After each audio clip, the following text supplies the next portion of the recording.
অবাক হতে হয়। চট করে একটা কথা মনে পড়ছিল যে এখন ভূমিকম্প কেন, ঢাকায় ভূমিকম্প কেন, দেশে ভূমিকম্প কেন? তিনটা কারণে ভূমিকম্প হয়, তিনটা কারণে। এক, এই যে সারিবুল খুমরা, যখন মানুষ নেশাদার দ্রব্য পান করবে, তখন যখন মানুষ নেশাদার দ্রব্য পান করবে, প্রায় মানুষই সিগারেট খায়, প্রায় মানুষই বিড়ি খায়, প্রায় মানুষই মদ খায়, প্রায় মানুষই গাঁজা খায়, প্রায় মানুষই হিরোইন খায়। যখন মানুষ নেশাদার দ্রব্য পান করবে তখন ভূমিকম্প হবে। দুই, জাহারাতুল কায়নাত, মেয়েরা যখন নাচবে, সব দোকানে মেয়ে নাচে, সব মোবাইলে মেয়ে নাচে, সব বাড়িতে মেয়ে নাচে, তো ভূমিকম্প তো হবেই, ভূমিকম্প তো হবেই। সব মোবাইলে মেয়ে নাচে, প্রায় সব মোবাইলে, সব দোকানে মেয়ে নাচে, সব বাড়িতে মেয়ে নাচে। আল্লাহ রাসূল বলছেন মেয়েরা নাচলে ভূমিকম্প হবেই। স্কুল তো চলে না মেয়ে নাচানো ছাড়া, হেডমাস্টারের হেডমাস্টারই চলে না ঢোল ঢাক ছাড়া, মেয়ে নাচানো ছাড়া। আর তোমার বাপ মায়ের চলে না জন্মদিবস ছাড়া, জন্মদিবস সেরেক, মৃত্যু দিবস সেরেক, 16 ডিসেম্বর সেরেক, 26 মার্চ সেরেক, 21শে ফেব্রুয়ারি সেরেক, পৃথিবীর যে কোনো দিন পালন করা সেরেক। গলায় তাবিজ ঝুলানো সেরেক, মাদুলি ঝুলানো সেরেক, তুলসী গাছ তুলে ফেলা যাবে না এই কথা বলা সেরেক, গরুকে লাথি মারা যাবে না এই কথা বলা সেরেক, ধানের উপর দিয়ে জুতা পায়ে দিয়ে হাঁটা যাবে না এই কথা বলা সেরেক, কবরে সিজদা করা সেরেক, কবরে কিছু চাওয়া সেরেক, পীরের কাছে কিছু কথা বলা সেরেক। বাংলাদেশে শুধু শিরকের বন্যা চলছে, এগুলো সবই সেরেক। তো তুমি মানুষ করতে আছো। তোমাকে আমি 30 বছর থেকে বলে আসছি সহজ জীবন, বারবার বলছি সহজ জীবন, 5 ওয়াক্ত সালাত, হালাল রুজি, কি দিন মজুরি, সহজ জীবন, হালাল রুজি, কি বাদাম বিক্রি, বাদাম বিক্রি করতে হবে কথা বলিনি, কোটি টাকার ব্যবসা করো, দেশের সবচেয়ে বড় ব্যবসায়ী হও। টাকা দিয়ে সরকারকে উঠাতে হবে না, নামাতে হবে না, টাকা ইনকাম করি অসহায় মানুষের পাশে দাঁড়ানোর জন্য। জান্নাত পেতে রাজি নয়, জান্নাত কিনতে রাজি। 5 ওয়াক্ত সালাত আদায় করে জান্নাত পাওয়া যায় কিনা যায় না, হজ করে জান্নাত পাওয়া যায় কিনা যায় না।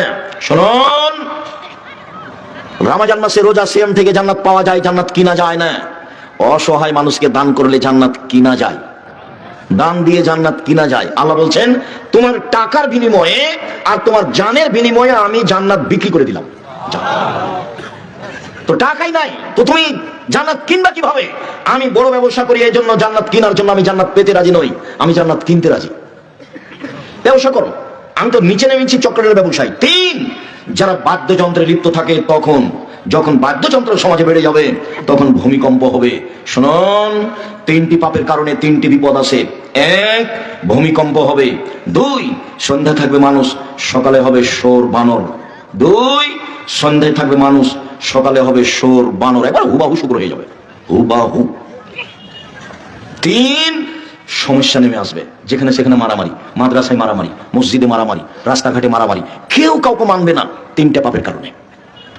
সবাই যদি সমাজে আগাছা হয়ে যায় তা আমি কি করবো বলেন? তখন আল্লাহ রাসূল বলছেন শোনো, 1, আলজাম লিসানাক, মুখখান বন্ধ রেখো। সেই সময়ে তুমি তো মিছিল করছো, তুমি মুখ বন্ধ রেখেছো। 1, মুখ বন্ধ রেখো। 2, বাড়িতে থাকিও, বাড়িতে। 3, যেটা ভালো সেটা নিবা, যেটা খারাপ সেটা ছেড়ে দিবা। এই পর্যন্ত বলতেই সাহাবীগণ বলে উঠলেন ঠিক আছে আল্লাহর নবী, বুঝলাম, আমি বাড়িতে থাকবো, কিন্তু প্রতিপক্ষ যদি আমাকে এসে বাড়িতে মারে? মারবে তো, তোমাকে মনে করছে যে তুমি আওয়ামী লীগ, তখন মারবে না? তুমি তো কয়দিন মারেছ, তোমার তো চরিত্র খারাপ, তুমি ভালো জানো। জেনা করলেই শুধু খারাপ চরিত্র হয়? জুলুম খুব খারাপ জিনিস, এর বিচার পরে হবে, জাহান্নামে চলে গেছে। তো ঢোকেনি কেন? মনে নিয়ে জন্য। যত জুলুমবাজ দেখছো, যত অত্যাচার দেখছো, যারা নাহাজারি করছে, যারা জুলুমবাজি করছে, যারা মানুষের কাছে চাঁদা আদায় করছে জোর করে, এই জাহান্নামে চলেই গেছে। ঢোকেনি কেন? মরে নিয়ে জন্য, মরলেই ঢুকবে, এটাই হিসাব।